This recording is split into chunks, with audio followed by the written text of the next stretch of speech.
All right, guys, here we go. Let's do the last joint that we got to do for this entire term. The rest of the lectures will deal with gait, posture, balance, things like that. So we're going to look at the TMJ, the temporomandibular joint.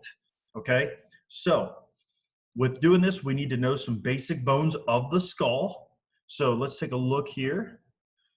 We're going to first start off with the mandible right here. That's your jawbone. What you think about that, that's the bone that's going to move. And then up here is where you have your temporomandibular joint, your TMJ, temporal bone, mandible. There you go. That's how you get your name.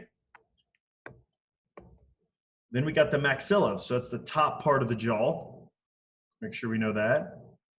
The zygomatic bone, you should be able to easily palpate these on yourself. That's right below the eyelid. You can feel how that goes back, and you can actually feel this area right here. Okay? Then you should be able to also palpate that mastoid process. So you find this angle of the jawbone, and then if you find that, then you go up into the skull, and you're going to find that mastoid process. And then your external acoustic meatus is going to be your ear hole. So we need to know those basic bones at least, okay? So we're looking at the notes here. We talked about the mandible, temporal bone. We got the maxilla, zygomatic bone, boom, there you go. Now we need to talk about some basic kinematics, protrusion and retraction. I'm going to show myself up here in the screen and kind of show you these. So protrusion and retraction, protrusion. Pushing that jaw out, retraction, bringing it back in. That was a hard one for me to do. My jaw doesn't have much motion. We need to make sure we're paying attention to the muscles that do these motions.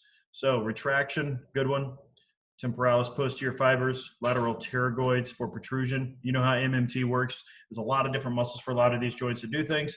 So make sure you're picking one that you know so that you can pass the practicals. All right.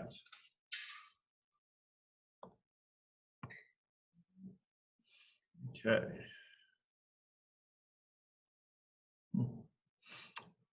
We have excursion. So I'm going to pull myself up on the video again. Here's your excursions. We have depression. That's opening the mouth. And then elevation, closing the mouth. I don't know how it's going to work with COVID right now. I'm going to assume we're not necessarily going to be MMTing those, but we'll see how this goes. But yes, technically, we can MMT all of that. Okay.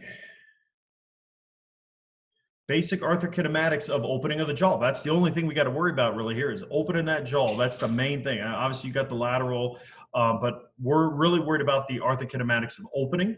So with that, and I'm going to show you more in depth here in just a minute. The mandible is going to slide, an anterior slide. And then let's go look at the picture. So that's going to make it, I think this is probably the most confusing thing to try to picture. So let's look at this lateral view here, opening of the mouth. Because we don't have any muscle that connects to our chin that just pulls our jaw down. And if you put your hand on your jaw, it's really hard to open up. You got some good force there. So what happens is the suprahyoids, so here's your hyoid bone right here.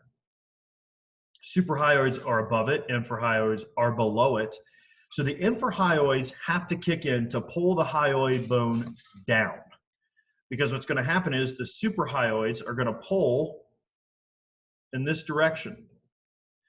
And this connective loop tissue is what helps act like a pulley. It keeps the suprahyoid muscles pulling through the same line of pull. So you can imagine if the infrahyoids didn't work, what would happen when the suprahyoids contract? The hyoid bone would just go up into the jaw. So when you open your mouth, you're going to have a little anterior translation of that mandible going forward. Then you're going to have the infrahyoids kick in to stabilize the hyoid bone. Suprahyoids contract, opening up that jaw, causing depression of the mandible. Closing mouth, a whole lot more simple. You got your masseter, for example, big jawbone, just going to close that sucker up. Let's take a quick look at the masseter. You can look at bones all day at the face. why not do this for elevation of the jaw? Everyone can palpate this, super easy to find. There's your masseter, closing that mouth, okay? Obviously, this is gonna work eccentrically to slowly lower the jaw, because I know this is a little weird where we actually have muscles when we open the jaw actually contracting, forcing down, okay?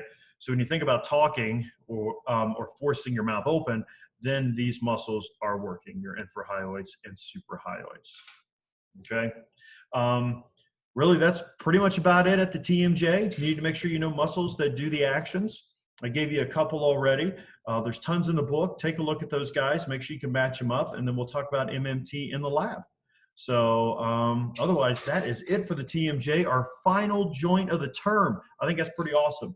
So check out some of those muscles. Make sure you understand how the jaw opens and can do some of those basic palpations of the skull and the mandible, and we'll be good to go.